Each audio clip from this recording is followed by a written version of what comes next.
Shalom, perkenalkan nama saya Novita Gia dengan NIM 210301088 dari jurusan Agroekoteknologi Fakultas Pertanian.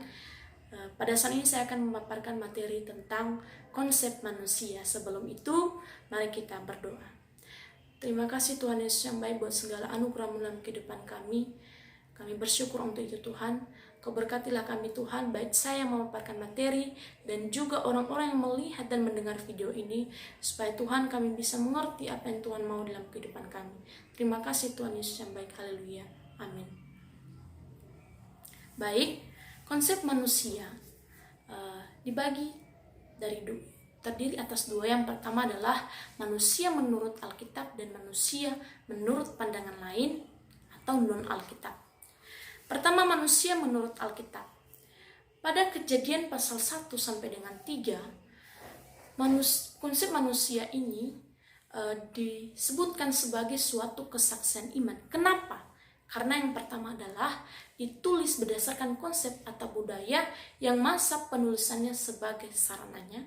Kedua adalah didapatkan pada sumber dan masa yang berbeda-beda tetapi universal, di mana yang lebih muda itulah yang pertama dituliskan, dan kemudian fokus pada penciptaan. Dan yang ketiga, Kejadian pasal 1 sampai dengan 3 ini dikatakan sebagai suatu kesaksian iman karena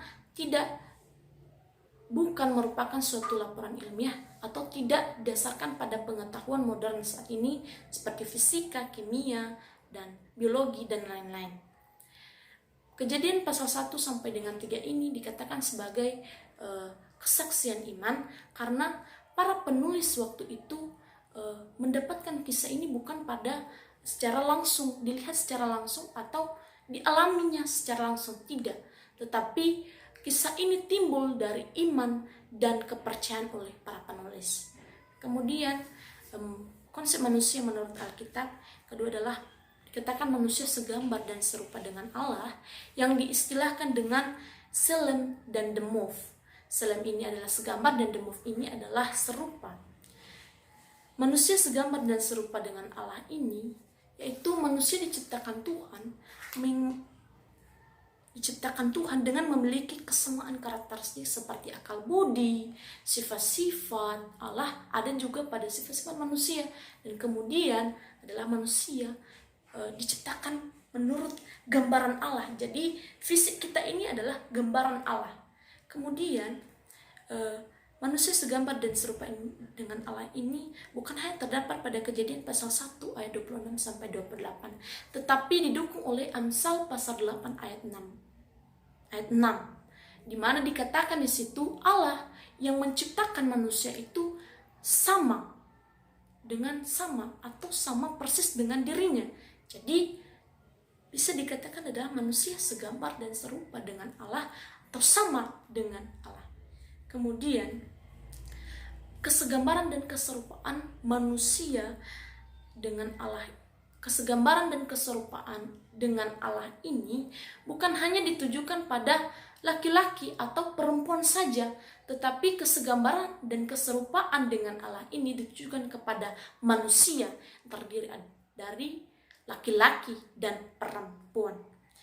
Kemudian manusia menurut Alkitab ini dikatakan juga manusia sebagai makhluk sosial. Pada Kejadian pasal 1 ayat 27 dan Kejadian pasal 2 ayat 18, Tuhan menghendaki bahwa manusia ini adalah makhluk sosial, yang dimana manusia ini berhubungan dengan sesamanya atau saling membutuhkan dengan sesamanya. Pada Kejadian pasal 2 ayat 18 ini dikatakan bahwa tidak baik bagi manusia seorang diri saja. Jadi Tuhan menghendaki bahwa manusia membutuhkan sesamanya untuk melangsungkan hidupnya. Kemudian manusia ini Tuhan menghendaki manusia untuk memiliki pasangan yang lawan jenis, bukan sesama jenis. Jadi Tuhan menghendaki manusia itu memiliki pasangan. Kenapa Tuhan menghendaki? Karena Tuhan telah memberikan perintah, beranak cuculah dan bertambah banyaklah, penuhilah bumi. Itulah yang Tuhan perintahkan. Jadi otomatis Tuhan menghendaki manusia itu memiliki pasangan. Kemudian konsep manusia menurut Alkitab ini dikatakan juga manusia sebagai makhluk etis yang memiliki etika dan norma dalam kehidupan sehari-hari.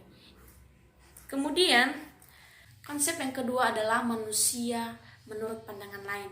Manusia menurut pandangan lain adalah manusia tidak jelas sebagai ciptaan, yaitu sehingga manusia tidak harus menghormati, menaati Tuhan sebagai pencipta. Dan kemudian adalah dikatakan bahwa manusia adalah ciptaan yang bertanggung jawab menurut hukum. Ketiga, manusia menolak Allah sebagai pencipta.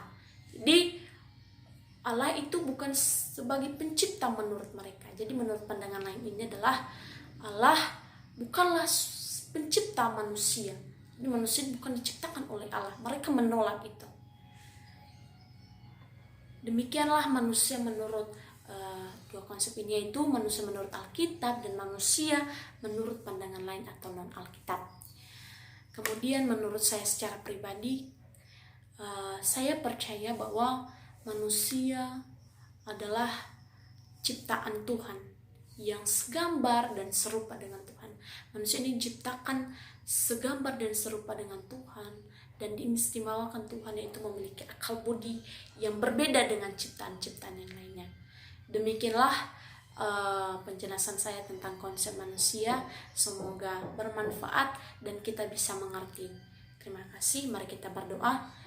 Terima kasih Tuhan Yesus yang baik buat anugerah-Mu dan kesempatan yang telah Engkau berikan dalam kehidupan kami. Engkau berkatilah kami Tuhan, saya yang memaparkan materi dan juga orang-orang yang mendengarkan, supaya Tuhan apa yang kami dapatkan ini merupakan kehendak-Mu. Terima kasih Tuhan Yesus yang baik, Engkau berkatilah kami. Haleluya Tuhan. Amin. Bye-bye.